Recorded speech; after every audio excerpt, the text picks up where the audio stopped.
Meet the editors. Hello, good evening. പ്രതിദിന വാർത്താ വിശകലന പരിപാടി മീറ്റ് ദി എഡിറ്റേഴ്സ് ആരംഭിക്കുന്നു. എല്ലാ പ്രേക്ഷകർക്കും സ്വാഗതം. കോൺഗ്രസിൽ ശക്തി കേന്ദ്രം മാറുന്നുവെന്ന് സൂചന. രമേശ് ചെന്നിത്തലയോടുള്ള പിണക്കം മാറിയെന്ന് NSS സൂചന നൽകിയതിന് പിന്നാലെ SNDP വേദിയിലും രമേശ് ചെന്നിത്തല എത്തുന്നു. SNDP യൂണിയൻ ഈ വർഷത്തെ ശിവഗിരി തീർത്ഥാടന പദയാത്രാ സമ്മേളനം ചെന്നിത്തല ഉദ്ഘാടനം ചെയ്യും. ആ ഫ്ലാഷ് ബാക്കിന് 11 വർഷത്തെ പഴക്കമുണ്ട്.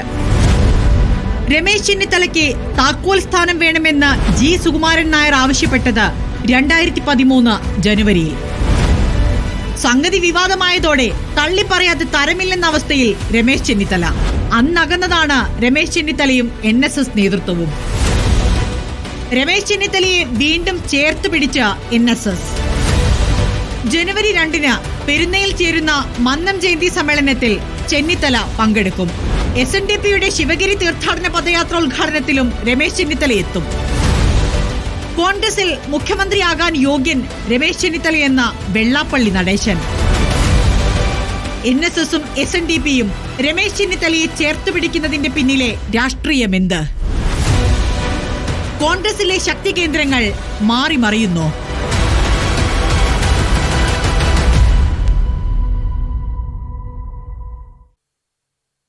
ബാലകൃഷ്ണൻ, ഈ ചർച്ചകളൊക്കെ സജീവമാവുന്നത് 8 വർഷത്തിന് ശേഷമാണ്.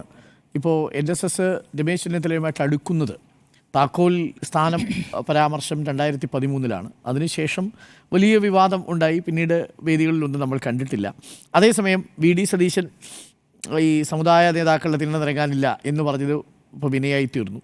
ഇപ്പോൾ കോൺഗ്രസിൻ്റെ അടുത്ത മുഖ്യമന്ത്രി ആരാണ്, കോൺഗ്രസ് ജയിച്ചാൽ എന്നുള്ളൊരു ചർച്ചയ്ക്കിടയിലാണ് ഇപ്പോൾ ഈ വിഷയങ്ങളൊക്കെ വന്നിരിക്കുന്നത്. ഇപ്പോൾ 2 ഭൂരിപക്ഷ സമുദായത്തിൻ്റെയും പിന്തുണ അദ്ദേഹത്തിനുണ്ട്, ലീഗിൻ്റെ പിന്തുണയും ഉണ്ടെന്ന് ചില നിരീക്ഷകർ കരുതുന്നു. രമേശ് ചെന്നിത്തല കരുത്ത് കൂട്ടുകയാണോ? നമ്മൾ നേരത്തെ തന്നെ പറഞ്ഞിട്ടുള്ളതുപോലെ 2026 നിയമസഭാ തെരഞ്ഞെടുപ്പിലേക്ക് പോകുമ്പോൾ ഏറ്റവും കൂടുതൽ വാർത്തകൾ സമ്മാനിക്കാൻ പോകുന്ന രാഷ്ട്രീയ പ്രസ്ഥാനം കോൺഗ്രസ് ആണ് എന്ന കാര്യത്തിൽ എനിക്കൊരു സംശയവുമില്ല. അപ്പോൾ അതിൻ്റെ തുടക്കമാണിതൊക്കെ. നമുക്കറിയാമല്ലോ, 2026 10 വർഷം പൂർത്തിയാക്കുന്ന പിണറായി വിജയൻ സർക്കാരിനെതിരായിട്ടൊരു തരംഗമുണ്ടാകുമെന്നും അങ്ങനെ വീണ്ടും അധികാരത്തിൽ വരാം എന്നും UDF കണക്ക് കൂട്ടുന്നുണ്ട്, കോൺഗ്രസ് കണക്ക് കൂട്ടുന്നുണ്ട്. അതുകൊണ്ട് സ്വാഭാവികമായിട്ടും അടുത്ത മുഖ്യമന്ത്രി ആരാകണം, ആ മന്ത്രിസഭയിൽ ആരൊക്കെ ഉണ്ടാകണം, MLA സ്ഥാനം കിട്ടുമോ എന്നിങ്ങനെയുള്ള ചർച്ചകളൊക്കെ ആരംഭിച്ചു കഴിഞ്ഞിട്ടുണ്ട് ആ പാർട്ടിയിൽ. അതുമായി ബന്ധപ്പെട്ട് കരുനീക്കങ്ങളും ആരംഭിച്ചിട്ടുണ്ട്. അതിൻ്റെ ഒരു വ്യക്തമായ പ്രത്യക്ഷ ഉദാഹരണമാണ് ഇപ്പോൾ രമേശ് ചെന്നിത്തല NSSൻ്റെ പിന്തുണ ലഭിക്കുന്നു, SNDPയുടെ പിന്തുണ ലഭിക്കുന്നു എന്നൊക്കെയുള്ള കാര്യം. നമ്മളൊന്ന് മനസ്സിലാക്കേണ്ടത്, ഞാൻ വിചാരിക്കുന്നത് ഈ രമേശ് ചെന്നിത്തലയെ സംബന്ധിച്ചിടത്തോളം 2026 വളരെ നിർണായകമാണ്. അദ്ദേഹത്തിൻ്റെ രാഷ്ട്രീയ ജീവിതത്തിൽ വളരെ നിർണായകമാണ് 2026 എന്ന് പറയുന്നത്. നമുക്കറിയാമല്ലോ, 2016, 21 ഗവൺമെൻറ് കാലത്ത് അദ്ദേഹം പ്രതിപക്ഷ നേതാവായിരുന്നു. പെർഫോമിംഗ് ആയിട്ടുള്ള ഒരു പ്രതിപക്ഷ നേതാവുമായിരുന്നു. പലതരത്തിൽ പിണറായി സർക്കാരിനെ പ്രതിസന്ധിയിലാക്കുന്നതിനകത്ത് രമേശ് ചെന്നിത്തല വഹിച്ചിട്ടുള്ള റോൾ നമ്മൾ കാണാതെ പോകരുത്. ഇപ്പോൾ സ്പ്രിംഗ്ലർ അഴിമതിയുടെ പ്രശ്നമായാലും, ബ്രൂവറി അഴിമതിയുടെ പ്രശ്നമായാലും, പമ്പ മണൽക്കടത്ത് പ്രശ്നമായാലും, ഇതൊക്കെ തന്നെയും വാർത്താ സമ്മേളനങ്ങൾ വിളിച്ചുകൂട്ടി ജനങ്ങളോട് ആ കാര്യങ്ങൾ പറയുകയും ആ അർത്ഥത്തിൽ വലിയ പ്രതിരോധത്തിലായി പോയിട്ടുണ്ട് പിണറായി സർക്കാർ. പക്ഷേ 2021 പ്രത്യേക സാഹചര്യത്തിൽ തുടർഭരണം ഉണ്ടാകുന്നു. ആ തുടർഭരണം ഉണ്ടായപ്പോഴും രമേശ് ചെന്നിത്തല പ്രതീക്ഷിച്ചത് പ്രതിപക്ഷ സ്ഥാനത്ത് തുടരാം, പ്രതിപക്ഷ നേതാവ് സ്ഥാനത്ത് തുടരാം എന്ന് തന്നെയായിരുന്നു. പക്ഷേ അദ്ദേഹത്തിന് അനുകൂലമായൊരു നിലപാട് പാർലമെന്ററി പാർട്ടിയിൽ നിന്നും ഉണ്ടായില്ല, ഹൈക്കമാൻഡിൽ നിന്നും ഉണ്ടായില്ല. അപ്പോൾ ആ കാര്യത്തിൽ അദ്ദേഹത്തിനൊരു ദുഃഖമുണ്ട്. കാരണം ഒരു പെർഫോമിംഗ് ഒപ്പോസിഷൻ ലീഡർ ആയിരുന്നിട്ട് കൂടിയും തനിക്ക് ഒരവസരം കിട്ടിയില്ല എന്നുള്ള വിഷമം രമേശ് ചെന്നിത്തലയ്ക്ക് അന്ന് മുതൽ തന്നെയുണ്ട്. നമ്മളൊന്ന് മനസ്സിലാക്കേണ്ടത്, കോൺഗ്രസിൽ പ്രതിപക്ഷ നേതാവായിരുന്ന എല്ലാ ആളുകളും പിന്നീട് മുഖ്യമന്ത്രിമാരായിട്ടുണ്ട്. കെ കരുണാകരൻ പ്രതിപക്ഷ നേതാവായിരുന്നു, പിന്നീട് മുഖ്യമന്ത്രിയായിട്ടുണ്ട്. AK ആന്റണി പിന്നീട് കേന്ദ്രത്തിൽ നിന്ന് കരുണാകരൻ്റെ ഗവൺമെൻറ് ഒരു പ്രതിസന്ധി ഉണ്ടായപ്പോൾ സ്ഥാപിക്കപ്പെട്ട ആളാണെങ്കിലും അദ്ദേഹവും പ്രതിപക്ഷ നേതാവായിട്ടിരുന്നിട്ടുണ്ട്. പിന്നീട് പ്രതിപക്ഷ നേതാവായിരുന്ന ഉമ്മൻചാണ്ടിയാണ് കേരളത്തിൻ്റെ മുഖ്യമന്ത്രിയായത്. അതുകൊണ്ട് സ്വാഭാവികമായിട്ടും ആദ്യം പ്രതിപക്ഷ നേതാവായിരുന്ന ഒരാൾ എന്നുള്ള നിലയ്ക്കും ഇപ്പോഴത്തെ ഏറ്റവും സീനിയർ മോസ്റ്റ് നേതാക്കളിൽ ഒരാൾ എന്നുള്ള നിലയ്ക്കും രമേശ് ചെന്നിത്തല അദ്ദേഹത്തെ കോൺഗ്രസിൻ്റെ മുഖ്യമന്ത്രിയായി തന്നെ കാണുന്നു എന്ന കാര്യത്തിൽ സംശയമില്ല. 2026 വളരെ പ്രധാനമാണ് എന്ന് ഞാൻ പറയുന്നൊരു കാര്യം, ഒരുപക്ഷേ കോൺഗ്രസും UDFും അധികാരത്തിൽ വന്നാൽ മറ്റൊരാൾ മുഖ്യമന്ത്രിയായാൽ പിന്നെ 2031 തെരഞ്ഞെടുപ്പ്. 2031 രമേശ് ചെന്നിത്തലയ്ക്ക് അത്തരത്തിലൊരു സ്ഥാനത്തേക്ക് വരാനുള്ള ഒരു സാധ്യതയുമില്ല. അപ്പോൾ 2026 രമേശ് ചെന്നിത്തലയുടെ രാഷ്ട്രീയ ജീവിതത്തിൽ വളരെ നിർണായകമാണ്. അത് മുൻകൂട്ടി കണ്ടുകൊണ്ട് തന്നെയാണ് അദ്ദേഹം ഈ കരുനീക്കങ്ങളൊക്കെ നടത്തുന്നത്. പിന്നെ താങ്കൾ നേരത്തെ സൂചിപ്പിച്ചതുപോലെ ഏതാണ്ട് 7-8 വർഷത്തെ പിണക്കമെല്ലാം മറന്ന് NSSുമായി അദ്ദേഹം കൈകോർക്കുന്നു എന്നുള്ളതാണ്. അത് വളരെ പ്രധാനമാണ്. കാരണം വെച്ചാൽ NSS ആണ് ഈ രമേശ് ചെന്നിത്തലയുടെ ഒരു സ്പോൺസർ എന്നുള്ള നിലയ്ക്ക് പിന്നെ രംഗത്ത് വന്നുകൊണ്ടിരുന്ന എല്ലാ കാലഘട്ടത്തിലും. NSSൻ്റെ ഒരു ആളാണ്, NSSൻ്റെ പിന്തുണയുള്ള ഒരാളാണ് രമേശ് ചെന്നിത്തല എന്നൊരു പ്രതിച്ഛായ രമേശ് ചെന്നിത്തലയ്ക്ക് ഉണ്ടായിരുന്നു. പക്ഷേ പ്രശ്നം എന്താണെന്ന് വെച്ചാൽ അത് രമേശ് ചെന്നിത്തലയ്ക്ക് പിന്നീട് ഒരു ഭാരമായി മാറി എന്നുള്ളതാണ്. മറ്റ് സമുദായങ്ങളുടെ പിന്തുണ ലഭിക്കുന്നതിലും മറ്റ് ഘടകകക്ഷികളുടെ പിന്തുണ ലഭിക്കുന്നതിലും അതൊരു പ്രതിസന്ധിയായിട്ട്, പ്രത്യേകിച്ച് ലീഗിൻ്റെ കാര്യത്തിനകത്താണെങ്കിലും കേരള കോൺഗ്രസിൻ്റെ കാര്യത്തിനകത്താണെങ്കിലും അവർക്കൊക്കെ രമേശ് ചെന്നിത്തലയോടൊരു എന്താണ് പറയുക, ഒരു ആഭിമുഖ്യക്കുറവുണ്ടാകുന്നത്, ഒരു മൃദു ഹിന്ദുത്വ ഫേസാണ് പിന്നെ രമേശ് ചെന്നിത്തല എന്നുള്ളത് ഇത്തരത്തിലുള്ള NSSൻ്റെ പിന്തുണ കൊണ്ട് അങ്ങനെ ഒരു പ്രതിച്ഛായ വന്നു പോയിരുന്നു. ആ പ്രതിച്ഛായയെ വലിച്ചെറിയാനായിട്ട് രമേശ് ചെന്നിത്തല ശ്രമിച്ചിട്ടുമുണ്ട്. ഞാൻ 2011 പിന്നെ അദ്ദേഹത്തിൻ്റെ ഒരു ഇൻ്റർവ്യൂ എടുക്കുന്നുണ്ട്. ആ ഇൻ്റർവ്യൂ എന്ന് പറയുന്നത് ഏഷ്യാനെറ്റിൽ വെച്ചിട്ട് പോയിന്റ് ബ്ലാങ്കിലായിരുന്നു ആ ഇൻ്റർവ്യൂ. പോയിന്റ് ബ്ലാങ്ക് എന്ന് പറയുന്ന ഇൻ്റർവ്യൂവിലാണ് ആ ഇൻ്റർവ്യൂവിലാണ് രമേശ് ചെന്നിത്തല പങ്കെടുക്കുന്നത്. വളരെ പൊട്ടിത്തെറിച്ചുകൊണ്ട് രമേശ് ചെന്നിത്തല എന്നോട് സംസാരിച്ചൊരു അഭിമുഖമായിരുന്നു. ആ അഭിമുഖത്തിനാണ് ആദ്യമായിട്ട് രമേശ് ചെന്നിത്തല പറയുന്നത് എന്നെ നായരായി ബ്രാൻഡ് ചെയ്യാൻ ശ്രമിക്കുന്നു എന്നുള്ളത്. ഉമ്മൻചാണ്ടി മന്ത്രിസഭയിലേക്ക് 2011 വരണം എന്ന് വിചാരിച്ചിരുന്ന ആളാണ് രമേശ് ചെന്നിത്തല. പക്ഷേ ഒരു കാരണവശാലും അടുത്തൊരു പവർ സെൻറ്റർ ഉണ്ടാവരുത്, മറ്റൊരു പവർ സെൻറ്റർ ഉണ്ടാവരുതെന്ന് ഉമ്മൻചാണ്ടി കരുതി. അതുകൊണ്ട് രമേശ് ചെന്നിത്തല ആ മന്ത്രിസഭയിൽ വന്നിട്ടില്ല. ഏറ്റവും അവസാനം ആഭ്യന്തര വകുപ്പ് ചോദിച്ചു. ആഭ്യന്തര വകുപ്പിൽ മന്ത്രിയാകുമെന്ന് അദ്ദേഹം പ്രതീക്ഷിച്ചു. അതിൻ്റെ ഭാഗമായിട്ട് ചർച്ചകൾ നടന്നു. എന്നാൽ മന്ത്രിസഭയിലേക്ക് തന്നെ എടുക്കില്ല എന്നാണ് ഉമ്മൻചാണ്ടി അന്ന് തീരുമാനിച്ചത്. അപ്പം ഉമ്മൻചാണ്ടിയുടെ ആ തീരുമാനത്തോടുള്ള എല്ലാ പ്രതിഷേധവുമായിട്ടാണ് ആ UDF യോഗത്തിൽ നിന്ന് നേരെ ഇറങ്ങി വന്നിട്ട് രമേശ് ചെന്നിത്തല അഭിമുഖത്തിൽ പങ്കെടുക്കുകയും അന്ന് പൊട്ടിത്തെറിക്കുകയൊക്കെ ചെയ്യുന്നുണ്ട്. എന്നെ ചെറിയ ആളായിട്ടൊന്നും നിങ്ങൾ കാണണ്ട, മമതാ ബാനർജിയെ ദേശീയ നേതൃത്വത്തിലേക്ക് കൊണ്ടുവന്ന ആളാണ് ഞാൻ, അശോക് ചവാനെ നേതൃത്വത്തിലേക്ക് കൊണ്ടുവന്ന ആളാണ് ഞാൻ, കിരൺകുമാർ റെഡ്ഡിയെ നേതൃത്വത്തിലേക്ക് കൊണ്ടുവന്ന ആളാണ് ഞാൻ ACC സെക്രട്ടറി ആയിരുന്ന ആളാണ്, ഇത്രയും വർഷം KPCCയുടെ അധ്യക്ഷനായിരുന്ന ആളാണ്, എന്നെ നിങ്ങൾ ചെറുതായിട്ട് കാണണ്ടെന്നൊക്കെ പറഞ്ഞിട്ട് വലിയ രീതിയിലുള്ളൊരു പൊട്ടിത്തെറിയായിരുന്നു അഭിമുഖം. പക്ഷേ അടുത്ത ദിവസം ഹൈക്കമാൻഡ് ഇടപെടുകയും രമേശ് ചെന്നിത്തല തന്നെ നേരിട്ട് വന്നിട്ട് മാധ്യമങ്ങളോട് ഈ മന്ത്രിസഭയിലേക്ക് ഞാനില്ല എന്ന് KPCC ആസ്ഥാനത്ത് വെച്ചിട്ട് ഒരു വരി മാത്രം പറഞ്ഞിട്ട് അകത്തേക്ക് പോവുകയും ചെയ്തു. അതൊക്കെ നിങ്ങൾക്ക് ഓർമ്മയുണ്ടാവുമല്ലോ, ഈ മന്ത്രിസഭയിലേക്ക് ഞാനില്ല എന്ന്. പക്ഷേ പിന്നീട് അദ്ദേഹം വളരെയധികം ശ്രമിച്ചിരുന്നു. താക്കോൽ സ്ഥാനം എന്ന് പറഞ്ഞിട്ട് NSS രംഗത്ത് വരുന്നു. 5-ാം മന്ത്രി വിവാദമുണ്ടായ സമയമാണെന്ന് ഓർക്കണം. 5-ാം മന്ത്രി വിവാദമുണ്ടായ സമയത്ത് പിന്നെ NSS രംഗപ്രവേശനം ചെയ്യുകയാണ്. പിന്നെ രമേശ് ചെന്നിത്തലയെ എങ്ങനെയും മന്ത്രിസഭയിലേക്ക് കയറ്റേണ്ടത് NSSൻ്റെ ഒരു ഉത്തരവാദിത്വം എന്നുള്ളതിലേക്ക് അവർ ഏറ്റെടുക്കുന്നു. പല തവണ വന്ന് സുകുമാരൻ നായർ തിരുവനന്തപുരത്ത് പ്രസംഗിക്കുന്നു. എന്നിട്ടൊന്നും തന്നെ ഉമ്മൻചാണ്ടി വഴങ്ങിയിട്ടില്ല. അവസാന ഘട്ടത്തിലാണ് ആഭ്യന്തരമന്ത്രി സ്ഥാനം നൽകി. 1.5 വർഷക്കാലം കണ്ടേ അദ്ദേഹം ആഭ്യന്തരമന്ത്രിയായിട്ട് ആ മന്ത്രിസഭയിൽ ഇരുന്നിട്ടുള്ളൂ. പക്ഷേ പിന്നീട് പ്രതിപക്ഷ നേതാവായി മാറുകയും ചെയ്തിരുന്നു. അതുകൊണ്ട് രമേശ് ചെന്നിത്തലയെ സംബന്ധിച്ചിടത്തോളം ഈ പറയുന്ന ഇപ്പോൾ സംഭവിച്ചിരിക്കുന്ന കാര്യങ്ങൾ അദ്ദേഹത്തിൻ്റെ ഒരു ആ പാർട്ടിക്കുള്ളിലെ ഒരു പ്രസക്തി വർദ്ധിപ്പിക്കുക എന്നുള്ളത് തന്നെയാണ് അദ്ദേഹത്തിൻ്റെ ശ്രമം. നമ്മളൊരു കാര്യം മനസ്സിലാക്കേണ്ടത്, ഈ പരമ്പരാഗത ഗ്രൂപ്പുകൾ ഇല്ലാതായല്ലോ കോൺഗ്രസിനകത്ത്. ഇപ്പോൾ I ഗ്രൂപ്പ് A ഗ്രൂപ്പ് എന്ന് പറഞ്ഞിട്ടുള്ളൊരു ഗ്രൂപ്പില്ല. പല ആളുകളും പല വ്യക്തികളുടെ പിന്നിൽ അണിചേരുന്ന ഒരു സാഹചര്യമാണ് ഇപ്പോൾ ഉള്ളത്. അപ്പോൾ ആ അടിസ്ഥാനത്തിൽ ഇപ്പോൾ പവർഫുള്ളായി നിൽക്കുന്നത് എന്തായാലും VD സതീശനാണ് സംസ്ഥാനത്ത്. VD സതീശന് നിശ്ചയമായും യുവജനങ്ങളുടെ പിന്തുണയുണ്ട്. അതേപോലെ തന്നെ AI ഗ്രൂപ്പുകളിൽ നിന്നൊക്കെയുള്ള ചില മുതിർന്ന നേതാക്കളുടെ പിന്തുണയുണ്ട്. അപ്പോൾ ആ അർത്ഥത്തിലൊക്കെ കരുത്തനായിട്ട് VD സതീശൻ ഉയർന്നു വന്നുകൊണ്ടിരിക്കുമ്പോൾ അദ്ദേഹത്തിന് തടയിടാൻ ഉള്ള ശ്രമങ്ങൾ മറ്റ് സീനിയറായിട്ടുള്ള നേതാക്കൾ നടത്തുന്നുണ്ട്. അത് K മുരളീധരനായാലും, അത് പിന്നെ രമേശ് ചെന്നിത്തല ആയാലും, അത് ശശി തരൂരായാലും ഒക്കെ ഒരു ശ്രമം ആ കാര്യത്തിൽ സതീശൻ അങ്ങനെ അങ്ങോട്ട് മുന്നോട്ട് പോകണ്ട എന്നുള്ള രീതിയിൽ ഒരു തടയിടാൻ ശ്രമിക്കുന്നുണ്ട്. അതുകൊണ്ടാണ് അവർ K സുധാകരനെ പിന്നെ KPCC പ്രസിഡന്റ് സ്ഥാനത്തേക്ക് പിന്തുണയ്ക്കുന്നത്. കാരണം K സുധാകരൻ ഒരു ത്രെട്ടേ അല്ല.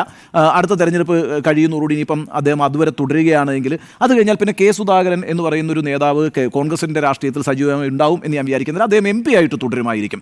അപ്പം ആ ഒരർത്ഥത്തിൽ പിന്നെ പുതിയൊരു പ്രസിഡന്റിനെ കൊണ്ടുവന്ന് പാർട്ടി കൂടി പിടിച്ചെടുക്കാനുള്ളൊരു അവസരം നൽകാതിരിക്കുക സതീശന് എന്നുള്ള രീതിയിലാണ് ആ നീക്കങ്ങളൊക്കെ നടന്നിട്ടുള്ളത്. എന്തായാലും രമേശ് ചെന്നിത്തല വളരെ ഇൻ്റലിജൻ്റ് ആയിട്ടാണ് മൂവ് ചെയ്യുന്നതെന്ന കാര്യത്തിൽ സംശയമില്ല. ഇപ്പോൾ NSSൻ്റെ പിന്തുണ നേടിക്കഴിഞ്ഞിരിക്കുന്നു, SNDPയുടെ പിന്തുണ നേടിക്കഴിഞ്ഞിരിക്കുന്നു. ഇതിപ്പോൾ എന്താ ചർച്ചയാകാൻ കാരണം അറിയാം? ഇന്നലെ ഒരു പ്രധാനപ്പെട്ട വാർത്ത വന്നിട്ടുണ്ട്, നിങ്ങളുടെയൊക്കെ ശ്രദ്ധപ്പെട്ടിട്ടുണ്ടാവുമല്ലോ. അത് മാരാമൺ കൺവെൻഷനിലേക്ക് VD സതീശനെ ക്ഷണിച്ചിരിക്കുന്നു എന്നുള്ളതാണ്. 135 വർഷമായിട്ട് മാരാമൺ കൺവെൻഷൻ നടക്കുന്നുണ്ട്. ഈ 135 വർഷമായിട്ടും ആകെപ്പാടെ 2 രാഷ്ട്രീയ നേതാക്കളെ മാത്രമാണ് അവർ പ്രസംഗിക്കാൻ ക്ഷണിച്ചിട്ടുള്ളത്. മറ്റ് രാഷ്ട്രീയ നേതാക്കളൊക്കെ പോകും കേട്ടോ ഈ പരിപാടിയിൽ, എന്നിട്ട് അവരുടെ സാന്നിധ്യം അറിയിക്കുമെന്നല്ല, അതിൽ പ്രസംഗിക്കാനോ ഒന്നും അവരാരും ക്ഷണിച്ചിട്ടില്ല.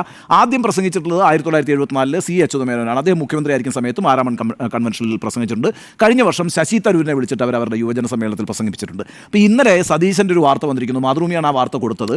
അനീഷ് ജേക്കബിൻ്റെ വാർത്തയായിരുന്നു. അതായത് മാരാമൺ കൺവെൻഷനിൽ 3ാമത്തൊരു രാഷ്ട്രീയ നേതാവ് വരുന്നു എന്നുള്ള മട്ടിൽ സതീശനെ ക്ഷണിച്ചിരിക്കുന്ന വാർത്ത വന്ന ആ ദിവസം തന്നെയാണ് രമേശ് ചെന്നിത്തല ഈ NSSൻ്റെ പിന്നെ പരിപാടിയിൽ പങ്കെടുക്കുന്ന വാർത്ത ബ്രേക്ക് ചെയ്യുന്നത്. അത് 2 ആഴ്ച മുമ്പ് തന്നെ യഥാർത്ഥത്തിൽ തീരുമാനിച്ചതാണ്, നോട്ടീസൊക്കെ ഉണ്ടായിരുന്നതാണ്. പക്ഷേ അതൊരു വലിയ വാർത്തയായിട്ട് വരുന്നതിൻ്റെ ഒരു സാഹചര്യം ഇന്നലെ അതാണ്. ഇന്നിപ്പോൾ SNDPയുടെ നേതാവായിട്ടുള്ള വെള്ളാപ്പള്ളി നടേശനും അദ്ദേഹത്തിന് പിന്തുണ അറിയിക്കുന്നു. ആ അർത്ഥത്തിൽ എന്താ പറയുക, ഒരു തൻ്റെ അടിത്തറ ശക്തമാക്കുന്നു, പിന്തുണ പുറത്തുനിന്നുള്ള പിന്തുണ ശക്തമാക്കുന്നു. താൻ ഇവിടുത്തെ മുന്നോക്ക സമുദായങ്ങളുടെയും ഹിന്ദുക്കളുടെയും ഒക്കെ ഒരു അംഗീകാരമുള്ള നേതാവാണ് എന്നുള്ള നിലയ്ക്ക് അദ്ദേഹത്തെ പോസ് ചെയ്യാൻ ശ്രമിക്കുന്നുണ്ട്. വളരെ പ്രധാനപ്പെട്ട കാര്യം എന്ന് വെച്ചാൽ ഈ BJPയുടെ വളർച്ച എന്ന് പറയുന്നത് കോൺഗ്രസിനെ സംബന്ധിച്ചിടത്തോളം വളരെ അപകടകരമാണല്ലോ. ആ ഭാഗത്തു നിന്നുള്ള വോട്ട് ചോർച്ച ഉണ്ടാകുമ്പോൾ മുന്നാക്ക സമുദായങ്ങളിൽ നിന്നുള്ള പിന്തുണയുള്ളൊരു നേതാവ് വരുന്നു എന്ന് പറയുന്നത് വളരെ പ്രധാനമാണല്ലോ ഈ സമയത്ത്.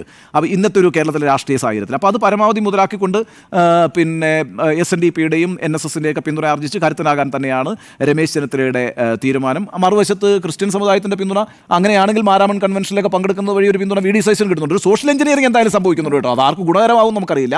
NSS കൂടെ നിൽക്കുന്നുണ്ടെങ്കിൽ നല്ലത്, SNDP കൂടെ നിൽക്കുന്നുണ്ടെങ്കിൽ നല്ലത്, ക്രിസ്ത്യൻ സമുദായം കൂടെ നിൽക്കുന്നുണ്ടെങ്കിൽ നല്ലത്, മുസ്ലിം ലീഗ് ഓൾറെഡി അവരോടൊപ്പം ഉണ്ട്. ആ അർത്ഥത്തിലൊരു സോഷ്യൽ എഞ്ചിനീയറിംഗ് ഇതുവഴി സംഭവിക്കുമെങ്കിൽ കോൺഗ്രസിനെ സംബന്ധിച്ചിടത്തോളം UDFനെ സംബന്ധിച്ചിടത്തോളം ഗുണകരമാണ്. പക്ഷേ പ്രശ്നം അടിസ്ഥാനപരമായിട്ട് ഈ നേതാക്കൾക്കിടയിലുള്ള കസേരകൾ തന്നെയാണ്. അത് അടുത്ത ദിവസങ്ങളിലൊക്കെ ഇത് ശക്തമായി തുടരുകയും നല്ല നല്ല വാർത്തകൾ ലഭിക്കാനുള്ള അവസരം കോൺഗ്രസ് ഉണ്ടാക്കുകയും ചെയ്യുമെന്ന കാര്യത്തിൽ എനിക്ക് സംശയമില്ല. പക്ഷേ പ്രധാനപ്പെട്ട പ്രശ്നം എന്ന് പറയുന്നത് 2026 തെരഞ്ഞെടുപ്പിൽ വിജയിച്ചു വരണമെങ്കിൽ ഒരു ആൻറ്റി ഇൻകംബൻസി വേവ് മാത്രം പോരാ, മറിച്ച് ഇൻടാക്റ്റായ ഒരു പാർട്ടി ഉണ്ടാകണം, ഒറ്റക്കെട്ടായി നിൽക്കുന്ന നേതൃത്വം ഉണ്ടാകണം.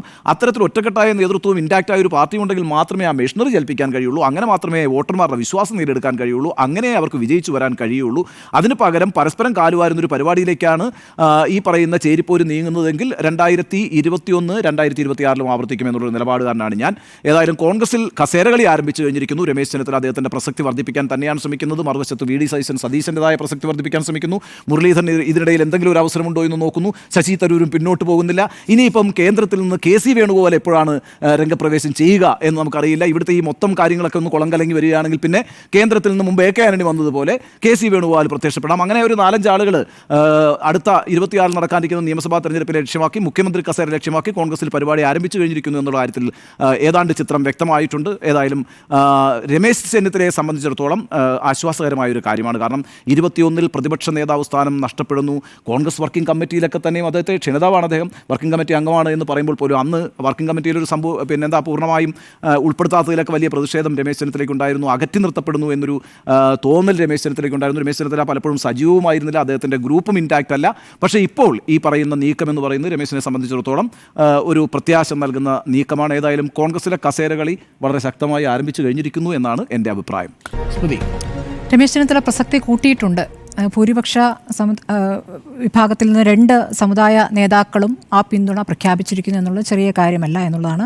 ഈ 11 വർഷത്തെ പിണക്കം മാറ്റുന്നു NSS എന്നുള്ളൊരു വാർത്ത വരുന്നത് ആ സമയത്ത് തന്നെയാണ്. നേരത്തെ പറഞ്ഞ മാരാമൺ കൺവെൻഷൻ്റെ വാർത്ത പത്രത്തിൽ വരുന്ന അതേ ദിവസം തന്നെ ഈ വാർത്ത കൂടി ഒരുമിച്ച് വരുന്നു. മാത്രമല്ല ഇന്നിപ്പോൾ ഈ ശിവഗിരി തീർത്ഥാടന പദയാത്ര സമ്മേളനം ചെന്നിത്തല ഉദ്ഘാടനം ചെയ്യുമെന്ന വാർത്ത നമ്മളാണ് രാവിലെ അത് ബ്രേക്ക് ചെയ്തത്. അതിന് തൊട്ട് പിന്നാലെ വെള്ളാപ്പള്ളിയുടെ പ്രതികരണം വരുന്നു. വെള്ളാപ്പള്ളി പ്രതികരിക്കുമ്പോൾ യോഗ്യൻ രമേശ് ചെന്നിത്തലയാണെന്നും അപ്പുറത്ത് VD സതീശൻ യോഗ്യനല്ല എന്ന് കൂടി പറയുന്നു, കുറച്ചുകൂടി തെളിച്ചു പറയുന്നു. അപ്പോൾ ഞങ്ങൾക്ക് 2 കൂട്ടർക്കും സ്വീകാര്യനല്ല VD സതീശൻ എന്ന് 2 പേരും പറയുന്ന രൂപത്തിലേക്ക് അത് മാറിയിരിക്കുന്നു. അങ്ങനെ പല കാര്യങ്ങളാൽ ഭിന്നിച്ച് നിൽക്കുന്ന SNDP യോഗവും NSSും VD സതീശനെ എതിർക്കുന്നതിൽ ഒരുമിച്ചോ എന്നൊരു ചോദ്യം അവിടെയുണ്ട്. ആ ഒരുമിക്കൽ കോൺഗ്രസ് എത്രത്തോളം ഗൗരവത്തിലെടുക്കുന്നു? സമുദായ സംഘടനാ നേതാക്കളുടെ സമ്മർദ്ദത്തിന് വഴങ്ങാത്ത ഒരു സമീപനം ഏതെങ്കിലും കാലത്ത് കോൺഗ്രസിന് എടുക്കാൻ പറ്റിയിട്ടുണ്ടോ എന്നുള്ള ചോദ്യം അവിടെ നിൽക്കുന്നു. അങ്ങനെയൊക്കെ വരുമ്പോൾ ഇതിപ്പോൾ ഇനിയും 1 വർഷമുണ്ട്. 2025 ആയിട്ടില്ല. അതിനു മുമ്പ് 26 തെരഞ്ഞെടുപ്പിന് മുന്നിലുള്ള കാര്യങ്ങളിലേക്ക് പോകുമ്പോൾ ഏത് നായർ വേണം എന്ന് NSS തീരുമാനിക്കുമെന്നതിലേക്ക് ഒക്കെ വരികയാണ്. അവിടെയാണ് താൻ വളരെ സെക്കുലറായ നേതാവാണ് എന്ന് നേരത്തെ രമേശ് ചെന്നിത്തല വാർത്താസമ്മേളനത്തിൽ പറഞ്ഞ 2013 പറഞ്ഞ ആ വരികൾ പ്രസക്തമാകുന്ന തൻ്റെ സെക്കുലർ ക്രെഡൻഷ്യൽസ് തകർക്കാനുള്ള ഗൂഢാലോചന എന്നാണ് NSSൻ്റെ പ്രതികരണത്തെ അദ്ദേഹം വിശദീകരിച്ചത്. കാരണം അദ്ദേഹം വലിയ പ്രതിരോധത്തിലായിരുന്നു. അദ്ദേഹത്തെ സംഗീതല എന്ന് വരെ വിളിക്കുന്ന രൂപത്തിലേക്കൊക്കെ മാറുന്ന ഒരു കാലം ഉണ്ടായിരുന്നു. ആ രൂപത്തിൽ അദ്ദേഹം വല്ലാതെ ചോദ്യം ചെയ്യപ്പെടുന്ന ഒരു കാലം ഉണ്ടായിരുന്നു. അപ്പോൾ അന്ന് സുകുമാരൻ നായരുടെ പ്രസംഗം താക്കോൽ സ്ഥാനത്ത് കൊണ്ടുവരാൻ KPCC പ്രസിഡന്റ് ആരായാലും ശരി താക്കോൽ സ്ഥാനത്ത് കൊണ്ടുവരാൻ ശ്രമിച്ചില്ലെങ്കിൽ അധികകാലം നിങ്ങൾക്ക് തുടരാൻ ജനം അനുമതി നൽകില്ല. ഭൂരിപക്ഷം പ്രത്യേകിച്ചും ന്യൂനപക്ഷത്തിൻ്റെ ചേരി തിരിഞ്ഞുള്ള പ്രവർത്തനത്തിന് കുടപിടിക്കുന്ന ഉമ്മൻചാണ്ടിയുടെ പ്രവർത്തനം നടക്കില്ല എന്ന വെല്ലുവിളിച്ചാണ് അന്ന് പ്രസംഗിച്ചിരുന്നത്. ആ പ്രസംഗത്തിന് പിന്നാലെ ആണ് പിന്നീട് രമേശ് ചെന്നിത്തലയ്ക്ക് ചില പ്രതികരണങ്ങൾ നടത്തേണ്ടി വന്നത്. പിന്നെ കാലം മാറി അദ്ദേഹത്തിന് മന്ത്രിസ്ഥാനം ലഭിക്കുന്ന കാര്യങ്ങളിലേക്ക് വന്നു. ഇന്നിപ്പോൾ ഒരു 5ാം മന്ത്രിസ്ഥാനം എന്നുള്ളൊരു ചർച്ചയുണ്ടാവുകയാണെങ്കിൽ ഇന്നത്തെ കാലത്ത് അത് ഏത് രൂപത്തിൽ പൊട്ടിത്തെറിയാകും? അന്ന് വലിയ ധ്രുവീകരണം ഉണ്ടാക്കിയ കാര്യമാണ്. അന്ന് ലീഗിന് ശക്തമായ നിലപാടെടുത്ത് അവരുടെ ഒരു സമ്മർദ്ദം അത് വിജയിപ്പിക്കാനായി. പക്ഷേ ഇന്നത്തെ കാലത്ത് ഇന്നേക്ക് വരുമ്പോൾ ഏത് സമ്മർദ്ദമാണ് വിജയിക്കുക എന്നൊരു ചോദ്യം കൂടി അവിടെ നിൽക്കുന്നു. ഇനി സ്വീകാര്യതയുടെ കാര്യത്തിൽ ഇപ്പോൾ കുറച്ചു കാലമായി രമേശ് ചെന്നിത്തല, നമുക്കറിയാം പ്രതിപക്ഷ നേതാവായി വി.ഡി. സതീശൻ എത്തിയ ഘട്ടത്തിൽ തന്നെ ആരാണ് പ്രതിപക്ഷ നേതാവ് എന്ന് സംശയിക്കുന്ന രൂപത്തിലേക്ക് ഒരേ സമയം വാർത്താ സമ്മേളനങ്ങൾ, ഒരേ സമയം ആരാദ്യം പറയുമെന്ന മട്ടിൽ ഒരു കാലം അതുണ്ടായിരുന്നു. കുറച്ച് മാസങ്ങൾ അത് തുടർന്നു. പിന്നീട് രമേശ് ചെന്നിത്തല പിൻവാങ്ങി. ഇപ്പോൾ വീണ്ടും അദ്ദേഹം എത്തുന്നുണ്ട്. ഒരു 5-8 വാർത്താ സമ്മേളനങ്ങൾ ഇതിനകം തന്നെ കഴിഞ്ഞിരിക്കുന്നു. മണിയാർ വിഷയം അദ്ദേഹം ഏറ്റെടുക്കുന്നു. അത് അദ്ദേഹം തന്നെയാണ് കൊണ്ടുവന്നത്. അപ്പോൾ നേരത്തെ പ്രതിപക്ഷ നേതാവായിരിക്കുമ്പോൾ അദ്ദേഹം നടത്തിയ വാർത്താ സമ്മേളനങ്ങൾ, അദ്ദേഹം കൊണ്ടുവന്ന വിഷയങ്ങൾ പലതിലും സർക്കാരിന് പിന്നാക്കം പോകേണ്ട അവസ്ഥയുണ്ടായിട്ടുണ്ട്. ഇതൊക്കെ ശരി തന്നെയാണ്. പക്ഷേ ആ വാർത്താ സമ്മേളനങ്ങൾ ജനത്തെ വെറുപ്പിച്ചു എന്നൊരു വിലയിരുത്തലിലേക്കാണ് പിന്നീട് കോൺഗ്രസ് എത്തിയത്. പക്ഷേ അത് അന്നത്തെ കോവിഡ് ആയിരുന്നു യഥാർത്ഥത്തിലെ കാരണമെങ്കിലും അങ്ങനെ ഒരു വിലയിരുത്തലിലേക്ക് പിന്നീട് കോൺഗ്രസ് എത്തിയെന്ന് വേണം മനസ്സിലാക്കാം. അങ്ങനെ പ്രതിപക്ഷ നേതാവ് സ്ഥാനം പിന്നീട് രമേശ് ചെന്നിത്തലയ്ക്ക് കൊടുക്കുന്നില്ല. പക്ഷേ അതിലും അദ്ദേഹത്തെ നേരത്തെ അറിയിക്കുകയോ അങ്ങനെ ഒരു ചർച്ച നടത്തുകയോ അദ്ദേഹത്തെ അത് ബോധ്യപ്പെടുത്തുകയോ ഒന്നും ചെയ്തിട്ടില്ല എന്നൊരു പിണക്കം അദ്ദേഹത്തിനുണ്ടായിരുന്നു. പിന്നീട് അദ്ദേഹത്തിന് സംഭവിക്കുന്നത് എന്താണ്? ഈ വർക്കിംഗ് കമ്മിറ്റി ക്ഷണിതാവ് സ്ഥാനം ലഭിക്കുന്നു. അപ്പോൾ അപ്പോഴും അദ്ദേഹം പറയുന്നത് അവിടെയും താൻ അപമാനിക്കപ്പെട്ടു. 19 വർഷം പിന്നാക്കം പോകേണ്ട ഒരു അവസ്ഥ തനിക്ക് എങ്ങനെയാണ്? അതും അദ്ദേഹം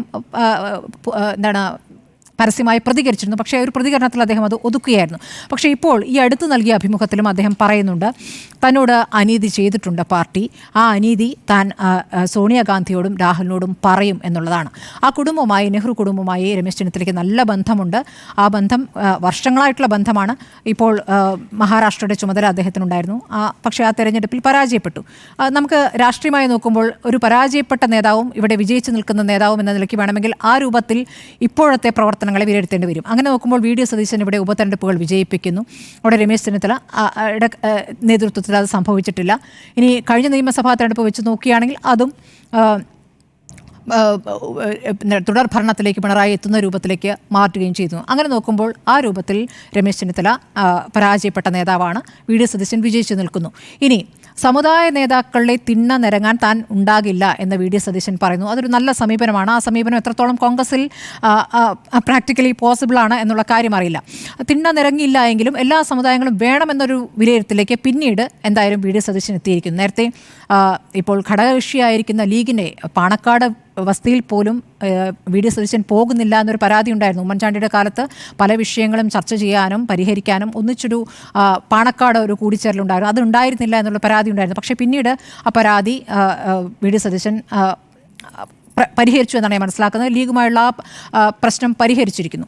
അതിനുശേഷം ഉപതെരഞ്ഞെടുപ്പുകളുടെ പശ്ചാത്തലത്തിൽ അദ്ദേഹം വിവിധ സമുദായ സംഘടനാ നേതാക്കളുമായിട്ടൊക്കെ നല്ല രൂപത്തിൽ തന്നെ ചർച്ച നടത്തി. മുസ്ലിം സമുദായ സംഘടനകളുമായി നല്ല രൂപത്തിൽ ചർച്ച നടത്തിയിട്ടുണ്ട്.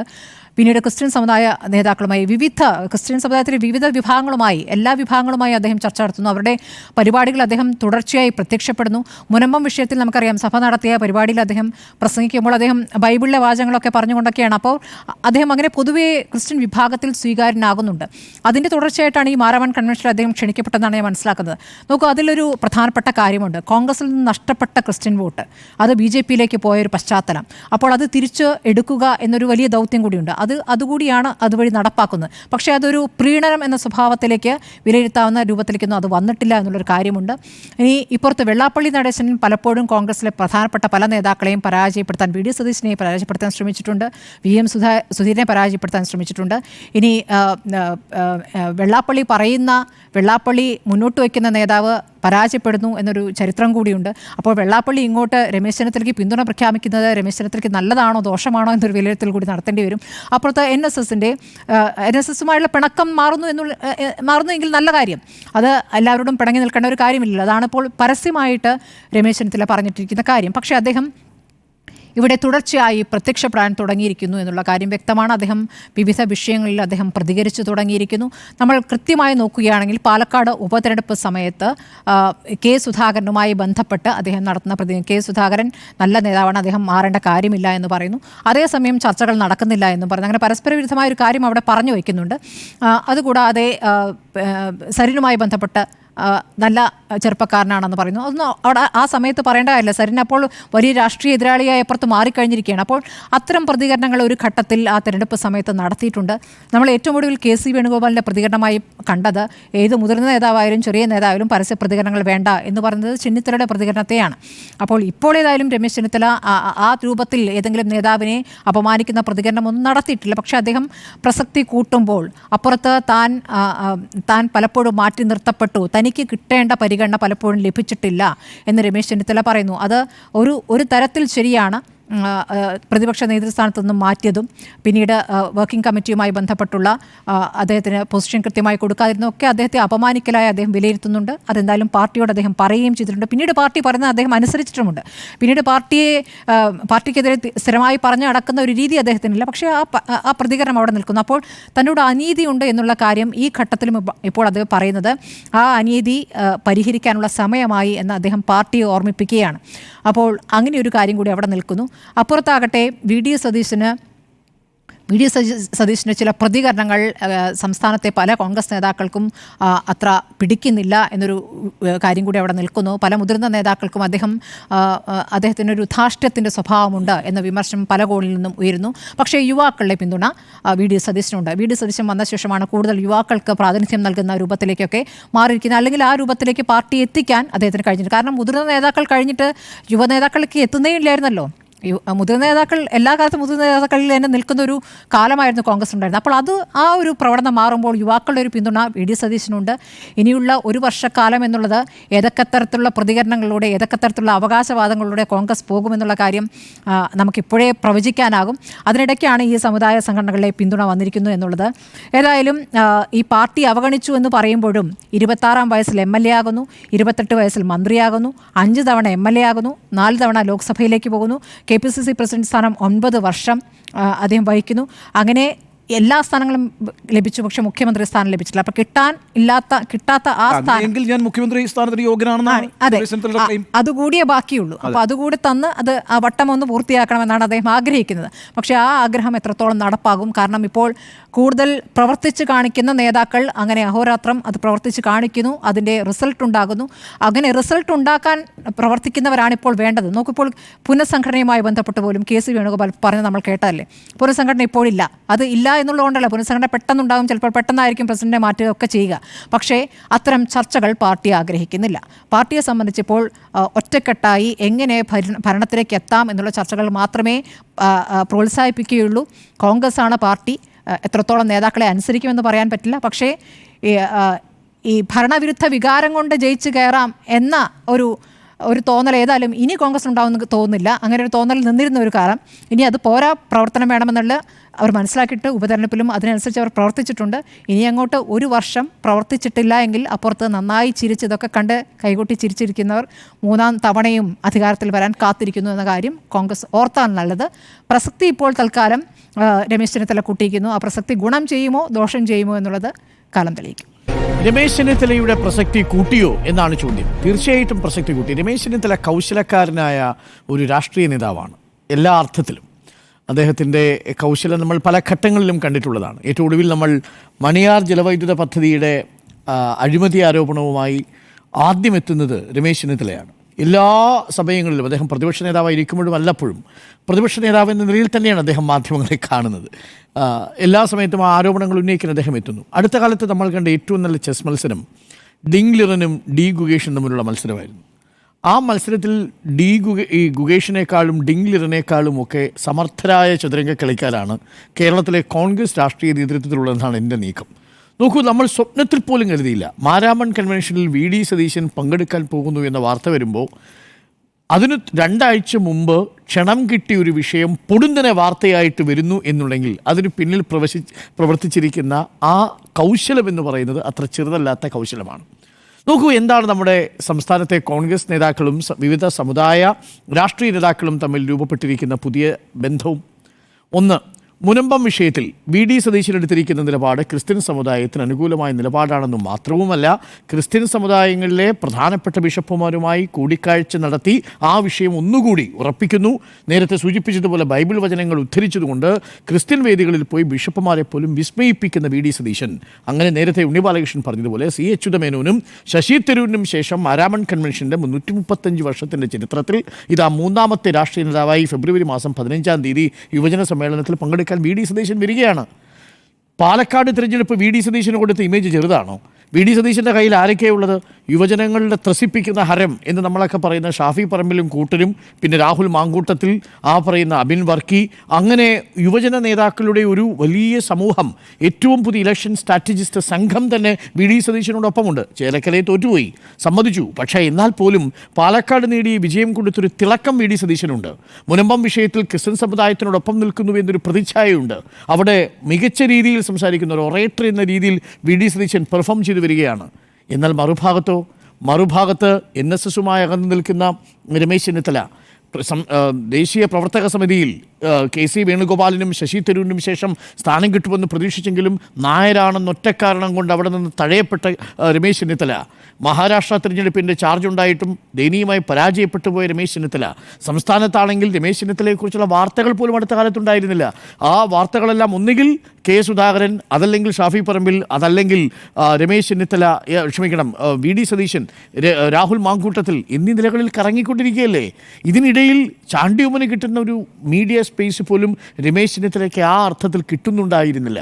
ഇവിടെയാണ് രമേശ് ചെന്നിത്തലയുടെ കടന്നുവരവ്. ആ കടന്നുവരവിൻ്റെ പ്രസക്തി ഉണ്ടാവുന്നതും ആ ഘട്ടത്തിലാണ്. 11 വർഷങ്ങൾക്ക് മുമ്പാണല്ലോ ഈ താക്കോൽ വിവാദം ഉണ്ടാവുന്നത്. ആ വിവാദത്തിന് വേറൊരു പശ്ചാത്തലം കൂടിയുണ്ട്. അന്ന് MG യൂണിവേഴ്സിറ്റിയുടെ സർവകലാശാല VC ആയിട്ട് നമ്മുടെ സുകുമാരൻ നായർ സാറിൻ്റെ മകളെ പരിഗണിക്കണം എന്ന തരത്തിലുള്ള ചില നിർദ്ദേശങ്ങളൊക്കെ വന്നതായി കേൾക്കുന്നു. പക്ഷേ കോൺഗ്രസ് അന്നത് തയ്യാറായിരുന്നില്ല. കോൺഗ്രസുമായിട്ടുള്ളൊരു അകൽച്ച അന്നത്തെ തുടങ്ങുന്നത് ആ ഘട്ടത്തിലാണെന്നാണ് ഞാൻ മനസ്സിലാക്കുന്നത്. പക്ഷേ അതിന് ആക്കം കൂട്ടുന്നത് നേരത്തെ പറഞ്ഞതുപോലെ 5ാം മന്ത്രി വിവാദം വരുന്നു. മഞ്ഞളാംകുഴിയിൽ അല്ലേ മന്ത്രിയായിട്ട് സത്യപ്രതിജ്ഞ ചെയ്യുന്നു. ആ സത്യപ്രതിജ്ഞ ചെയ്യുന്ന സമയം മുതൽ തുടങ്ങിയ പ്രശ്നം പിന്നീട് AK ആന്റണിയുടെ പ്രസ്താവന വരുന്നതും ഏകദേശം ആ ഒരു ഘട്ടത്തിന് തൊട്ട് മുമ്പാണ്. കോട്ടയത്ത് വാർത്താ സമ്മേളനം നടത്തിയാണ് പിന്നെ തങ്ങൾ പ്രഖ്യാപിക്കുന്നത്. അതായത് NSSന്റെ ആസ്ഥാനം കോട്ടയത്താണ്. അപ്പോൾ ഇത് സ്വാഭാവികമായി അവിടേക്ക് ജാഥയൊക്കെ ഉണ്ടായിരുന്നു. വലിയ രീതിയിൽ ഒരുപക്ഷെ കേരളത്തിൽ വർഗീയമായി വലിയ വേർതിരിവിന് കാരണമായേക്കാവുന്ന ഒരു സാഹചര്യം അന്ന് രമേശ് ചെന്നിത്തല ഡിഫ്യൂസ് ചെയ്യുന്നുണ്ട്. കാര്യം അന്ന് രമേശ് ചെന്നിത്തല ഉപയോഗിച്ചുകൊണ്ടാണ് സുകുമാരൻ നായർ ഇതിനെ തിരിച്ചടിക്കാൻ ശ്രമിക്കുന്നത്. താക്കോൽ സ്ഥാനത്തേക്ക് നേരത്തെ സ്മൃതി പറഞ്ഞതുപോലെ 2013 ജനുവരിയിൽ സുകുമാരൻ നായർ പറയുകയാണ് ഉമ്മൻചാണ്ടി സർക്കാരിൽ താക്കോൽ സ്ഥാനത്തേക്ക് ഒരാളെ പരിഗണിക്കണം എന്നുള്ള ഒരു സ്റ്റേറ്റ്മെൻറ്റ് വരുന്നു. ഉടൻ തന്നെ രമേശ് ചെന്നിത്തല അതിന് അപകടം മണക്കുകയാണ്. തന്നെ ഒരു നായർ ബ്രാൻഡായിട്ട് എടുക്കുകയാണ്. ഭാവി കേരള മുഖ്യമന്ത്രിയാവാൻ സാധ്യതയുണ്ടെന്ന് സ്വയം കരുതുന്ന KPCC അധ്യക്ഷ സ്ഥാനത്ത് തുടരുന്ന ഒരാൾ KSUയിലൂടെ പ്രവർത്തിച്ചു വന്ന ഈ ലീഡറിൻ്റെ മാനസപുത്രനായ ലീഡറിൻ്റെ തന്നെ അനുഗ്രഹത്തോടു കൂടി 28ാമത്തെ വയസ്സിൽ ഗ്രാമവികസന വകുപ്പ് മന്ത്രിയായ ഹരിപ്പാടിനോട് വിയോജിച്ചിട്ട് ഗ്രൂപ്പ് തന്നെ ഉണ്ടാക്കി അല്ലേ.